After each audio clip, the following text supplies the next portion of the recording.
Udah subscribe belum? Kalau belum ya subscribe lah. Dan jangan lupa nyalakan loncengnya. Kalau enggak, retak tinggalkan bubuan. Komputer merupakan sebuah teknologi yang hampir digunakan dalam segala bidang pekerjaan. Contohnya seperti bidang pendidikan, kedokteran, pertahanan, dan masih banyak lagi. Namun, bagaimana sih sejarah dari komputer itu sendiri? Dalam perkembangannya, komputer sendiri memiliki 5 generasi yang berbeda.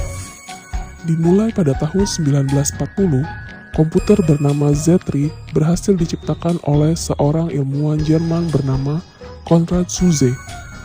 Komputer ini digunakan untuk mendesain aerodinamika pesawat tempur Jerman. Namun sayang, komputer tersebut hancur akibat serangan bom sekutu.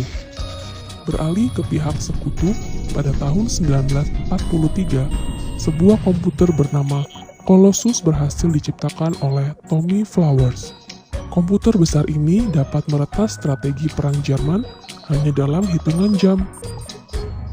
Colossus juga dipercaya telah membawa kemenangan sekutu pada Perang Dunia Kedua oleh sejumlah ilmuwan. Mulai dari sinilah banyak perusahaan yang akhirnya ikut mengembangkan teknologi komputer. Hingga akhirnya memasuki generasi kedua, di mana vacuum tube dalam komputer mulai tergantikan dengan transistor. Komputer pertama yang menggunakan teknologi transistor ini bernama Univac Clark, yang difungsikan untuk simulasi hidrodinamika senjata nuklir. Namun seiring berjalannya waktu, peneliti menemukan kelemahan dari transistor yang dapat merusak komponen dalam komputer. Dan pada generasi ketiga terciptalah semikonduktor sebagai sebuah solusi yang dibuat oleh Robert Noyce. Komputer yang telah mengaplikasikan komponen ini disebut juga sebagai mini komputer, karena ukurannya yang jauh lebih kecil dibandingkan komputer generasi sebelumnya.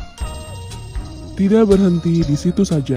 Pada generasi keempat, ilmuwan terus mengembangkan komputer, hingga terciptalah sebuah komponen yang bernama Very Large Scale Integration atau VLSI, yang di dalamnya terdapat ratusan transistor. Komponen tersebut digunakan pada komputer sehingga membuat komputer lebih mudah diproduksi, karena tidak melibatkan banyak komponen. Selain itu, harga komputer juga menjadi lebih terjangkau. Turunnya harga komputer yang drastis berhasil membuat penjualan komputer meningkat sangat pesat dari tahun ke tahun.